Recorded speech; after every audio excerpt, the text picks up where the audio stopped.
Le prélèvement sanguin capillaire est de plus en plus fréquent dans les établissements de santé comme une alternative au prélèvement sanguin veineux. Observons la procédure de prélèvement chez les adultes et les enfants, fondée sur les directives globales et les recommandations des principaux leaders d'opinion. Comme pour toute procédure clinique, utilisez toujours votre jugement professionnel et prenez en compte les directives de votre établissement, ainsi que les directives régionales et nationales.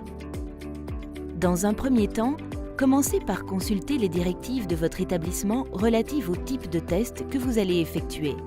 Définissez la quantité de sang que vous devez collecter et regroupez le matériel dont vous allez avoir besoin.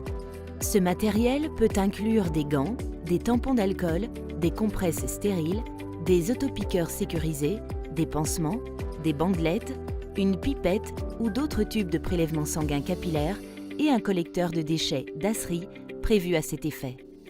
Assurez-vous d'avoir pris connaissance de toutes les exigences d'étiquetage pour les tubes de prélèvement sanguin. Sélectionnez l'autopiqueur sécurisé à usage unique approprié. L'autopiqueur doit être sélectionné en tenant compte de l'âge du patient et du type de test à effectuer. Les autopiqueurs sont disponibles dans une variété de longueurs de lancettes et de gauges qui fournissent une profondeur et une taille d'incision sûre et causent un inconfort minime pour le patient. Les couleurs du dispositif autopiqueur sont souvent spécifiques à une taille de lancette et une profondeur d'incision. Lors du prélèvement au doigt, la profondeur de pénétration maximale de la lancette recommandée pour les adultes et les enfants de plus de 8 ans est de 2,2 mm. Pour les enfants âgés de 6 mois qui marchent et les enfants âgés jusqu'à 8 ans, la profondeur de pénétration maximale de la lancette recommandée pour un prélèvement au doigt est de 1,5 mm. Pour les nouveau-nés âgés de moins de 6 mois, pesant moins de 10 kg ou ne marchant pas encore, le prélèvement doit être effectué sur la surface plantaire latérale ou médiale du talon plutôt que sur le doigt. Pour les tests nécessitant un grand volume de sang, il est préférable d'utiliser un autopiqueur avec une gauge plus petite et une longueur de lancette plus grande, à condition que la longueur reste appropriée à l'âge et au poids du patient. Lors de la réalisation de plusieurs tests de prélèvement sanguin capillaire pendant la même procédure, il est important de conserver le bon ordre d'échantillonnage, aussi connu sous le nom d'ordre de prélèvement. Conserver le bon ordre de prélèvement peut aider à éviter des résultats imprécis. Chaque bouchon de tube de prélèvement est coloré pour indiquer le type d'additif à l'intérieur. Il correspond également au type de test ou au test auquel il est destiné. Ces couleurs sont universellement reconnues. Les produits chimiques additifs sont conçus pour s'assurer que le sang reste dans l'état spécifique requis pour les tests. L'additif ou produit chimique à l'intérieur de chaque tube peut entraîner la coagulation du sang, ou bien l'éviter en fonction des besoins pour le test. Le tube de prélèvement de couleur lavande est utilisé pour les échantillons hématologiques, tels que les numérations de formules sanguines complètes ou les hématocrites. Ce type de tube contient un additif élaboré pour éviter la coagulation sanguine.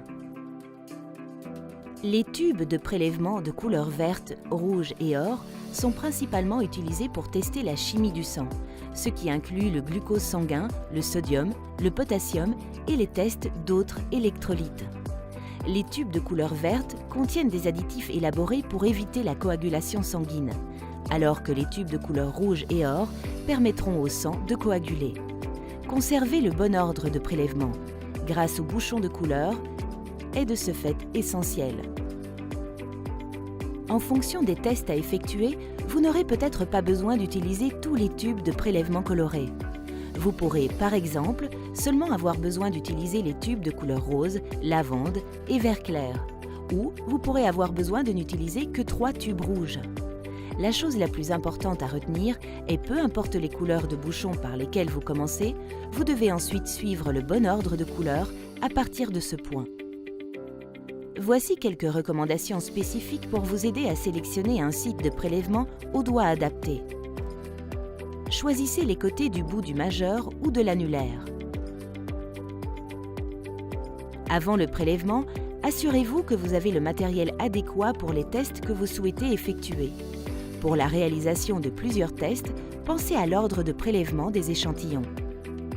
Identifiez le patient. Cela nécessite généralement de lui poser un minimum de 2 questions, comme son nom, sa date de naissance et son adresse. Pensez à réchauffer le site de prélèvement pour augmenter le flux sanguin dans cette zone.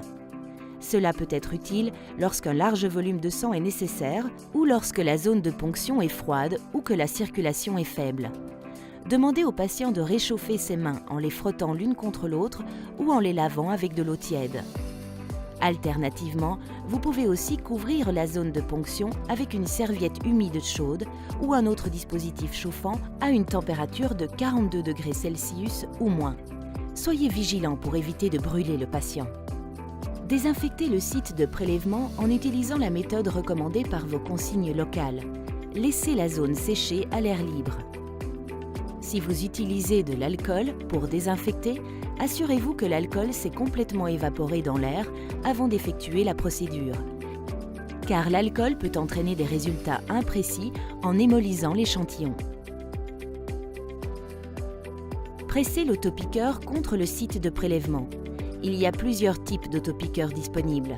Certains s'activent lorsqu'une pression est appliquée sur le site de prélèvement et d'autres sont activés à l'aide d'un bouton ou d'un déclencheur. Indépendamment de la méthode d'activation, tous les autopiqueurs sont conçus pour percer la peau en douceur et se rétracter automatiquement dans l'unité pour éviter la réutilisation ou le risque de blessure par piqûre. Une fois utilisé, éliminez l'autopiqueur dans un collecteur de déchets d'acerie, prévu à cet effet. La couleur du collecteur de déchets dépend de vos consignes régionales locales. Le dispositif utilisé ne doit pas être éliminé avec les ordures ménagères. Une fois que vous avez fait l'incision, essuyez la première goutte de sang avec une compresse stérile. Cela évitera la dilution de l'échantillon avec le liquide interstitiel qui pourrait conduire à des résultats de tests imprécis. Certains tests ne nécessitent pas cette étape, donc vérifiez les consignes de votre établissement pour le test spécifique pour lequel l'échantillon est collecté. Assurez-vous que le doigt est positionné vers le bas pour que la gravité puisse aider le flux sanguin. Tenez le doigt fermement près de la base et massez doucement le long du doigt vers son extrémité en utilisant une méthode douce de pression et relâchement. Cela va laisser le temps aux capillaires de se remplir à nouveau et faciliter le flux sanguin constant et régulier. Soyez vigilant de ne pas presser trop fort car une pression excessive peut entraîner des problèmes. Par exemple, d'hémolyse, de dilution de l'échantillon et d'obstruction du flux sanguin. En fonction du test que vous êtes en train d'effectuer, vous pourrez utiliser un nombre de méthodes pour collecter un prélèvement sanguin. Si vous utilisez un tube capillaire ou une pipette, tenez le dispositif en angle droit dans une position horizontale et touchez la goutte de sang avec l'extrémité du tube ou de la pipette. Évitez de toucher la peau des patients avec le tube capillaire ou la pipette car cela peut introduire des cellules de la peau dans l'échantillon. Il est également important de ne pas faire de mouvement de raclement car cela pourrait entraîner une hémolyse ou la dilution de l'échantillon et conduire à des résultats de tests imprécis. Sinon, vous pouvez avoir besoin de collecter un échantillon à l'aide d'un tube de prélèvement conçu spécialement pour laisser les gouttes de sang tomber et couler dans le tube par une action capillaire naturelle. Il est également important de ne pas faire de mouvement de raclement ici. Les tubes de prélèvement contiennent certains additifs spécifiques au test pour lesquels ils sont conçus. Vous aurez besoin de vous assurer que le tube de prélèvement est rempli au bon niveau pour permettre le mélange du sang et de l'additif. Remplir en dessous ou au-dessus du niveau du tube peut conduire à des résultats de test imprécis.